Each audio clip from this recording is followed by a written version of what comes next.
एक लड़का था जिसका नाम था रौनक।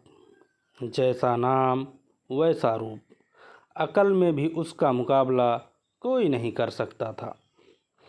एक दिन उसने घर के बाहर बड़े बड़े अक्षरों में लिखा, यहाँ अकल बिकती है। उसका घर बीच बाजार में था। हर आने जाने वाला वहाँ से ज़रूर गुजरता था। हर कोई बोर्ड देखता, हंसता और आगे बढ़ जाता।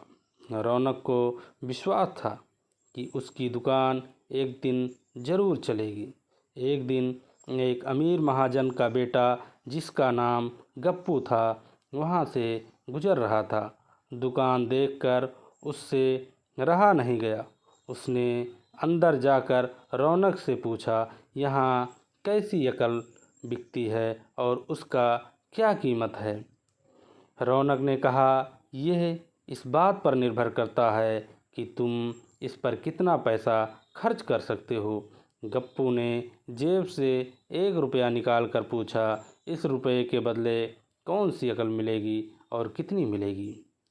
रौनक ने कहा, भाई, 1 रुपये की अकल से तुम 1 लाख रुपये बचा सकते हो।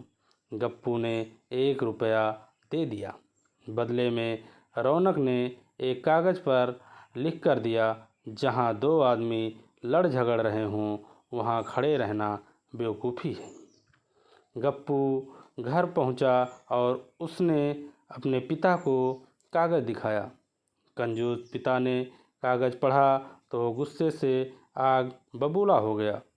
गप्पू को कोसते हुए रौनक के यहाँ पहुँच गया। कागज़ की पर्ची रौनक के सामने फेंकते हुए चिल्लाया, वो रुपया लौटा दो जो मेरे बेटे ने तुम्हें दिया था। रौनक ने कहा, ठीक है, लौटा देता हूँ, लेकिन शर्त यह है कि तुम्हारा बेटा मेरी सलाह पर कभी अमल नहीं करेगा। कंजूस महाजन ने वादा किया कि वो तुम्हारी सलाह पर कभी अमल नहीं करेगा। उसी राज्य में एक राजा था जिसकी जो 2 रानियां थीं। एक दिन राजा अपनी रानियों के साथ जौहरी बाजार से गुजर रहा था। दोनों रानियों को हीरों का एक हार पसंद आ गया। दोनों ने सोचा, महल पहुंचकर अपनी दासी को भेजकर हार मंगवा लेंगी। संयोग से दोनों दासियां एक ही समय पर हार लेने पहुंची। बड़ी रानी की दासी बोली, मैं बड़ी रानी की सेवा करती हूँ, इसलिए हार मैं लेकर जाऊंगी। दूसरी बोली, पर राजा तो छोटी रानी को ज़्यादा प्यार करते हैं, इसलिए हार पर मेरा हक है। गप्पू उसी दुकान के पास खड़ा था। उसने दासियों को लड़ते हुए देखा। दोनों दासियों ने कहा वह अपनी रानियों से शिकायत करेंगी। जब बिना फैसले के वे दोनों जा रही थीं, तब उन्होंने गप्पू को देखा। वह बोली, यहाँ जो कुछ हुआ है तुम उसके गवाह हो। दासियों ने रानी से और रानियों ने राजा से शिकायत की। राजा ने दासियों की खबर ली। दासियों ने कहा, गप्पू से पूछ लो, वो वहीं पर मौजूद था। राजा ने कहा, बुलाओ गप्पू को गवाही के लिए। कल की झगड़े का निपटारा अभी होगा। इधर गप्पू हैरान था, पिता भी परेशान था। आखिर दोनों पहुँचे अकल की दुकान। माफ़ी मांगी और मदद भी।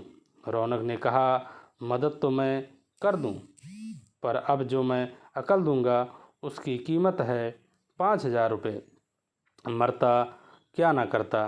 कंजूस पिता ने 5,000 रुपये रौनक को दे दिए। रौनक ने अकल दी कि गवाही के समय गप्पू पागलपन का नाटक करे और दासियों के विरुद्ध कुछ न कहे। अगले दिन गप्पू पहुंचा दरबार में, करने लगा पागलों जैसी हरकतें। राजा ने उसे वापस भेज दिया और कहा, पागल की गवाही पर भरोसा नहीं कर सकते। गवाही के अभाव में राजा ने आदेश दिया, दोनों रानी अपनी दासियों को सजा दी, क्योंकि यह पता लगाना बहुत ही मुश्किल है कि झगड़ा किसने शुरू किया। बड़ी रानी तो बहुत खुश हुई, लेकिन छोटी रानी को गप्पू के ऊपर बहुत गुस्सा आया। गप्पू को पता चला कि छोटी रानी उससे नाराज़ हैं, तो वो फिर अपनी सुरक्षा के लिए परेशान हो गया। फिर वो रौनक के पास अकल की दुकान पर पहुंच गया। रौनक ने कहा, इस बार अकल की कीमत 10,000 रुपये होगी। पैसा लेकर रौनक बोला, एक ही रास्ता है, तुम हार खरीद कर छोटी रानी को उपहार में दे दो। गप्पू कहने लगा, ऐसे कैसे हो सकता है, उसकी कीमत तो 1,00,000 रुपये है। रौनक बोला, मैंने पहले ही कहा था उसी दिन जब तुम पहली बार आए थे कि 1 रुपये की अकल से तुम 1,00,000 रुपये बचा सकते हो। अब गप्पू को हार खरीदना पड़ा और छोटी रानी को भेंट में देना पड़ा। इधर रौनक की दुकान अच्छी खासी चल पड़ी, उधर कंजूस महाजन सिर पीट रहा था।